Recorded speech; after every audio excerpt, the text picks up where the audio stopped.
C2 in the ratios of radii. Once again, these are two non-intersecting circles, so there are actually 4 common tangents to these two circles. 2 are the direct tangents and 2 are the transverse common tangents. In this case, we see that C1 C2 is greater than the sum of radii, that is the measure of C1 C2 is greater than R1 plus R2. Also these two triangles are similar, and so C1K by C2L is equal to C1F by C2F. So we see that point F divides C1 C2 in the ratio of the radii, that is equal to R1 by R2. The case number 2 is there are 2 circles which touch each other. Now we clearly see that there are 2 direct common tangents in this case, and there is one transverse common tangent, this one. We also note that C1F by C2F is equal to R1 by R2. Also C1 C2 is equal to R1 plus R2, that is the measure of C1 C2 is equal to the sum of the radii. Now the equation of this transverse common tangent is given by S1 minus S2 equal to 0, where S1 and S2 are the equations of the 2 circles. So if S1 is the equation of this circle and S2 is the equation of this circle, then the equation of this tangent, that is the transverse common tangent, is given by S1 minus S2 equal to 0. Now the third case is when 2 circles intersect each other. Here we see that these are the 2 common tangents and there is no transverse common tangent in this case. The point A divides C1 C2 externally in the ratio of radii, that is point A divides C1 C2 externally in the ratio of R1 is to R2. Here we also note that the length of C1 C2 lies between R1 minus R2 and R1 plus R2. Once again, when 2 circles intersect each other, then there are 2 direct common tangents. Point A divides C1 C2 externally in the ratio of R1 is to R2, and the measure of C1 C2 lies between R1 minus R2 and R1 plus R2. The case number 4 is this circle, the smaller circle, lies completely inside the first circle, but it also touches it at a point. Now we clearly see that there is one tangent, and which is at the point of contact of the second circle with the first circle. Now A divides C1 C2 externally in the ratio of R1 is to R2. So this is the point of contact, which is A, and this point divides C1 C2 externally in the ratio of R1 is to R2.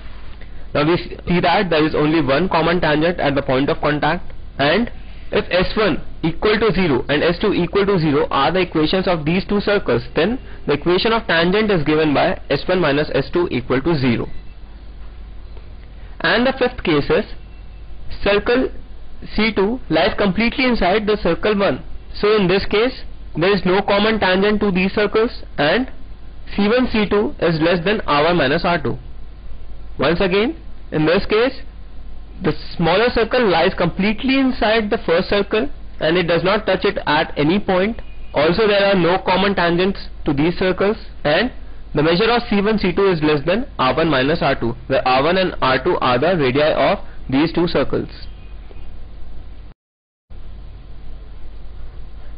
Now let's try to find out the lengths of tangents.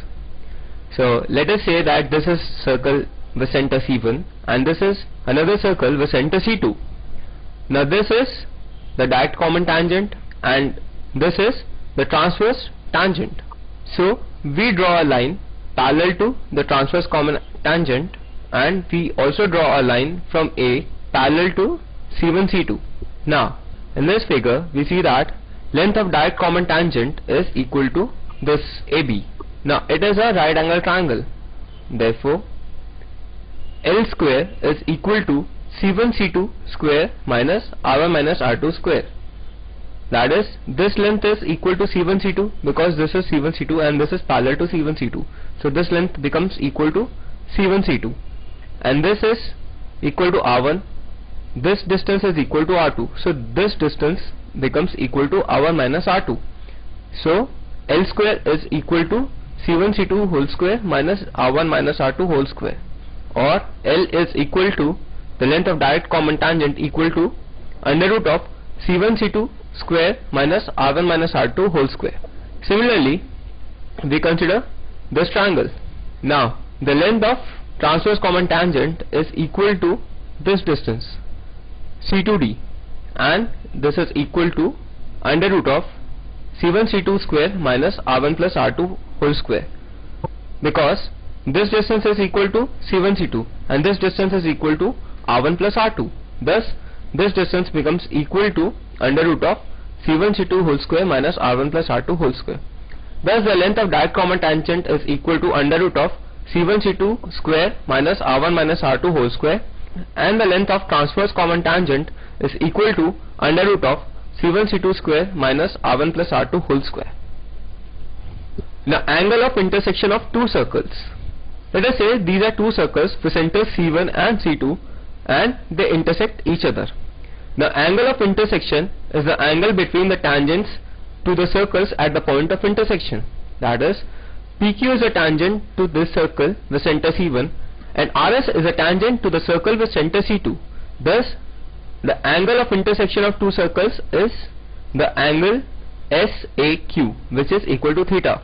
So, cos of theta is equal to mod of R1 square plus R2 square minus D square divided by 2R1 R2. Once again, the angle of intersection is the angle between the tangents to the circles at the point of intersection. So, cos of theta is equal to modulus of R1 square plus R2 square minus D square divided by 2R1 R2. Now, what are orthogonal circles? If the angle of intersection between the circles is 90 degree, then the circles are said to be orthogonal. That is, two circles are orthogonal if they intersect at an angle of 90 degree. So in this case we see that cos theta is equal to 0 because cos 90 is equal to 0. Therefore, R1 square plus R2 square minus D square is equal to 0, or R1 square plus R2 square is equal to D square. Now R1 square is equal to G1 square plus F1 square minus C1, and R2 square is equal to G2 square plus F2 square minus C2. So we can say that G1 square plus F1 square minus C1 plus G2 square plus F2 square minus C2 is equal to G1 square plus F1 square plus G2 square plus F2 square minus 2 G1 G2 minus 2 F1 F2. And so 2 G1 G2 plus 2 F1 F2 is equal to C1 plus C2. Now this is the condition for two circles to be orthogonal. That is, 2 G1 G2 plus 2 F1 F2 is equal to C1 plus C2, where the two circles are x square plus y square plus 2 G1x plus 2 F1y plus C1 equal to 0, and the other circle is x square plus y square plus 2 G2x plus 2 F2y plus C2 equal to 0. Now, what is a radical axis? Radical axis is the locus of a point such that the lengths of tangents drawn from it to the circles are equal. Let us say that these are the two circles. The equation of first circle is S1 equal to 0 and the equation of second circle is S2 equal to 0. The S1 is equal to x square plus y square plus 2 G1x plus 2 F1y plus C1 equal to 0, and S2 is equal to x square plus y square plus 2 G2x plus 2 F2y plus C2 equal to 0. Now let this is the equation of radical axis. Now from the definition of radical axis, PC is equal to PD, that is, the length of tangent drawn from the point x1 y1 to the first circle is equal to the length of tangent drawn from x1 y1 to the second circle. So PC is equal to PD. Therefore PC square is equal to PD square, or x1 square plus y1 square plus 2 G1 x1 plus 2 F1 y1 plus C1 is equal to x1 square plus y1 square plus 2 G2 x1 plus 2 F2 y1 plus C2. Now from these two equations we get the locus of x1 y1 is 2 times G1 minus G2 times x plus 2 into F1 minus F2 times y plus C1 minus C2 equal to 0. Now this is the equation of straight line. Hence this represents the equation of radical axis. Once again, radical axis is a locus of point such that lengths of tangents drawn from it to the circles are equal. That is, PC is equal to PD. So from any point on the radical axis, if tangents are drawn to the two circles, then the length of those two tangents are equal. Now properties of radical axis. Radical axis is perpendicular to the line joining the centers of the circle. That is, this line is perpendicular to the line joining the centers of two circles. Radical axis bisects the common tangents of two circles. And third, if two circles intersect the third circle orthogonally, then the radical axis passes through the center of the third circle. Once again, radical axis is perpendicular to the line joining the centers of the circles. Radical axis bisects the common tangents of two circles, and if two circles intersect a third circle orthogonally, then the radical axis passes through the center of the third circle. The positions of radical axis. If two circles touch each other, then this line, that is the common tangent, becomes the radical axis for these two circles. If two circles intersect each other, then the common chord represents the radical axis, and if two circles are in such a way that the second circle completely lies inside the first circle but it touches the first circle at one point, then the equation of the tangent at the point of contact represents the radical axis. Hence, if two circles touch each other, then the equation of common tangent represents the radical axis. If two circles intersect each other, then the common chord represents the radical axis, and if two circles are in such a way that the smaller circle lies completely inside the first circle but touches it at one point, then the equation of tangent at the point of contact represents the radical axis. Now, what is a radical center? The radical axis of three circles taken in pairs meet in a point which is known as the radical center.